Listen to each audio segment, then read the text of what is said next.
Assalamualaikum warahmatullahi wabarakatuh. Di sini saya akan mempresentasikan tugas akhir jurnal saya di mata kuliah Sistem Digital Forensik yang diampu oleh dosen Bapak Taufik Hidayat.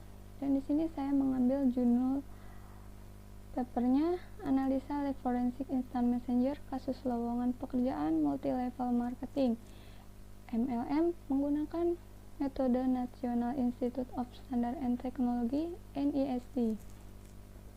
Perkenalkan, nama saya Yan Ramayani, NNP saya 145186110, kelas TI 3 semester 6, Stikom Poltek Cirebon.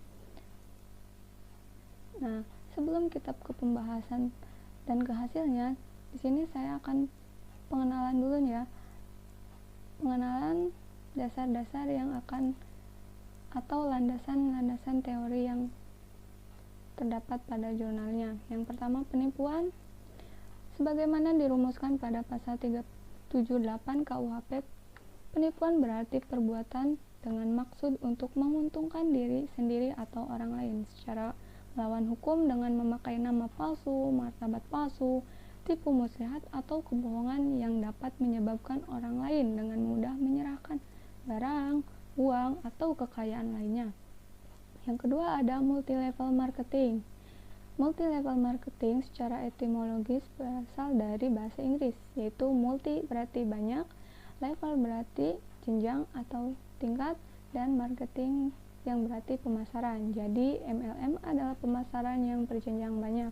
Disebut sebagai multi karena merupakan suatu organisasi distributor yang melaksanakan penjualan yang berjenjang banyak atau bertingkat.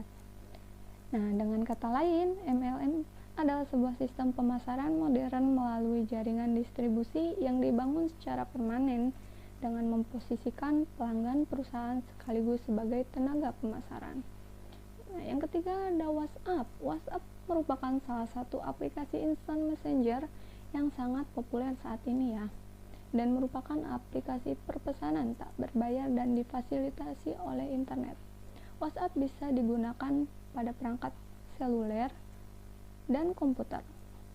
WhatsApp memiliki beberapa fitur, diantaranya ada video call, telepon, grup chat, pengiriman suara, pengiriman pesan, bahkan pengiriman file atau gambar bisa. Nah, yang keempat itu ada recovery. Recovery data adalah suatu proses pemulihan sistem yang bermasalah agar bisa pulih seperti sedia kala. Recovery data tidak hanya terpaku pada data saja, bisa juga pemulihan suatu sistem. Proses untuk memulihkan atau mengembalikan data dari kondisi yang tadinya hilang, rusak, tidak bisa diakses, atau sudah tidak ada lagi di recycle bin ke kondisi yang normal. Nah, di sini saya mengangkat satu kasus, di mana kasus ini tentang penawaran lowongan pekerjaan. Nah, bagaimana? Dengan cara memasukkan informasi lowongan pekerjaan dari perusahaan dan menawarkan lowongan pekerjaan tersebut dengan diiming-imingi sebuah gaji besar serta keuntungan gaji pokok atau bonus-bonus yang lainnya. Nah, setelah korban tergiur, korban akan dimintai sejumlah uang sebagai persyaratan awal atau administrasi. Tidak hanya itu, korban juga diminta untuk mengajak satu teman setidaknya agar yakin terhadap pekerjaan yang ditawarkan. Kemudian tanpa sadar korban telah tertipu. Nah, di sini korban melaporkan kepada pihak yang berwajib. Bagaimana investigasinya? Nah, kita akan bahas kasus ini di dalam presentasi saya. Nah, yang saya gunakan metode penelitian ini yaitu National Institute of Standard and Technology (NIST). Sini ada 4 tahapan. Yang pertama yaitu ada tahap collection. Tahap koleksi merupakan tahap pengumpulan data dari sumber yang terkait atau relevan, namun tetap menjaga integritas data tersebut ya. Yang kedua ada examination, tahap pemeriksaan, melakukan pengolahan data yang dikumpulkan secara forensik dengan menggunakan kombinasi berbagai skenario, baik otomatis atau manual, menilai dan melepaskan data sesuai kebutuhan, sambil menjaga integritas data untuk melakukan ke proses selanjutnya. Apa proses selanjutnya? Proses selanjutnya yaitu analisis. Tahap analisis merupakan tahapan analisis hasil pemeriksaan dengan metode secara teknis dan legal secara hukum yang dibenarkan untuk mendapatkan informasi yang berguna dan menjawab pertanyaan-pertanyaan yang mendorong pengumpulan dan pemeriksaan. Dan yang terakhir ada reporting. Tahap laporan merupakan hasil analisis yang meliputi deskripsi tindakan yang dilakukan, penjelasan tentang alat dan prosedur yang dipilih, penentuan tindakan yang lainnya yang perlu dilakukan sehingga dapat mengidentifikasi data yang dijadikan barang bukti pada kasus lowongan pekerjaan ini. Selanjutnya ada alat dan bahan. Nah, alat dan bahan ini digunakan untuk investigasi selanjutnya. Sini ada perangkat keras dan perangkat lunak yang digunakan. Yang pertama ada satu buah laptop yang bermerek Lenovo dan satu buah smartphone Android yang bermerek Samsung J1 2016 yang pastinya sudah terinstall aplikasi WhatsApp. Nah, yang ketiga ada software atau perangkat lunak yaitu Get Contact. Aplikasi ini untuk mendapatkan nama kontak si pelaku ya. Nah, yang keempat ada Kingroot. Nah, aplikasi yang digunakan ini untuk melakukan routing smartphone Android. Nah, di sini saya sudah merouting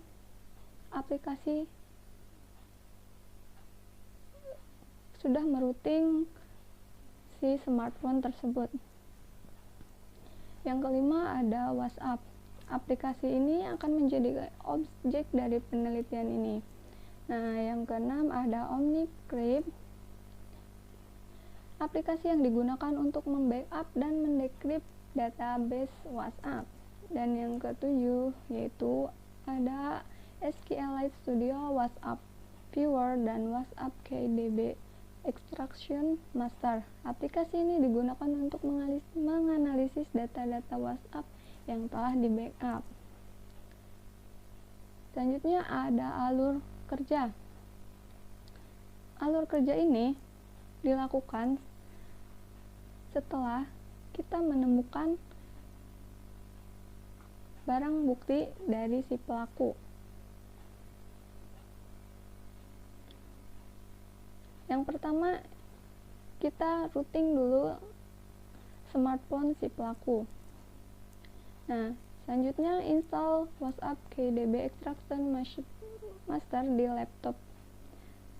Di sini melakukan pembackupan WhatsApp melalui WhatsApp KDB Extraction Master ini. Setelah di backup, kita akan mendekrip backupan data ini dengan aplikasi Crypt Omni. Setelah data di backup, data itu akan dianalisis menggunakan aplikasi SQLite Studio dan WhatsApp Viewer. Setelah dianalisis, kita akan mendapatkan hasilnya seperti apa. Selanjutnya, hasil mendapatkan kontak pelaku. Nah, di sini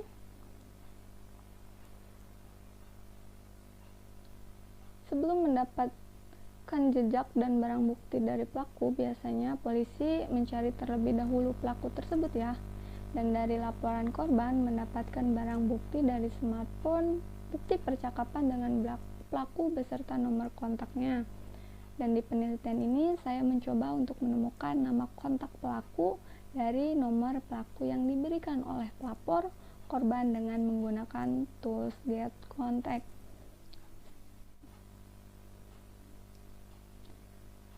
Setelah memasukkan nomor kontak pelaku, maka akan mendapatkan nama dari nomor kontak tersebut. Hasilnya ada beberapa nama kontak yang pernah disimpan sebagai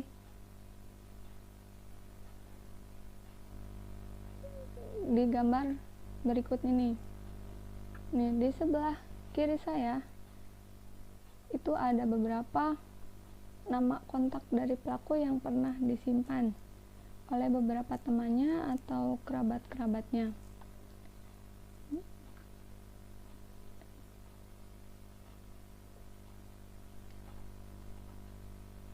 Selanjutnya, setelah kita mendapatkan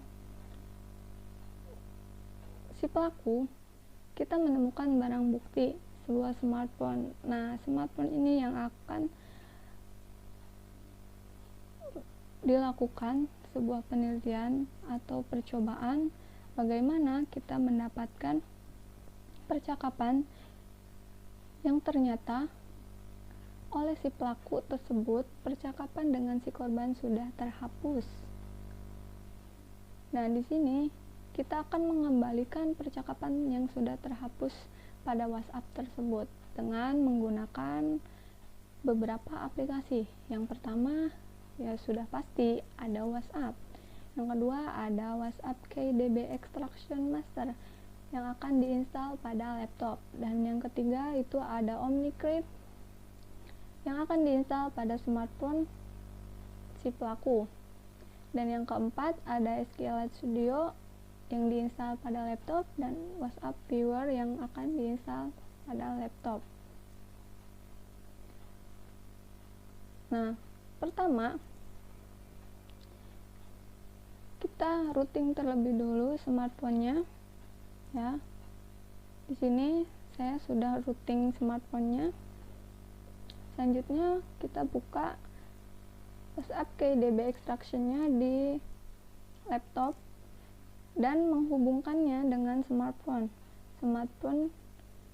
yang sudah di routing, menghubungkan dengan USB, dan jangan lupa aktifkan USB debug-nya. Setelah itu, di sebelah kiri saya, gambar di sebelah kiri saya akan muncul setelah proses DB WhatsApp KDB. Nah, dia meminta untuk mencadangkan datanya. Sini kita cadangkan data, dan setelah selesai, setelah complete, itu akan kita deskripsikan dengan OmniCrypt yang terdapat pada gambar sebelah kanan saya. Setelah itu, kita akan mendapatkan file backupan yang terdapat pada WhatsApp KDB Extraction Master yang disimpan di extract. Nah, backupan WhatsApp ini ada beberapa file ya, tapi yang akan kita analisis yaitu yang msgstore.db. Nah, msgstore.db ini kita akan membukanya di dua aplikasi ini. Yang pertama yaitu adalah SQLite Studio, dan yang kedua itu ada WhatsApp Viewer. Kita akan mencoba yang hasil dari SQLite Studio dulu.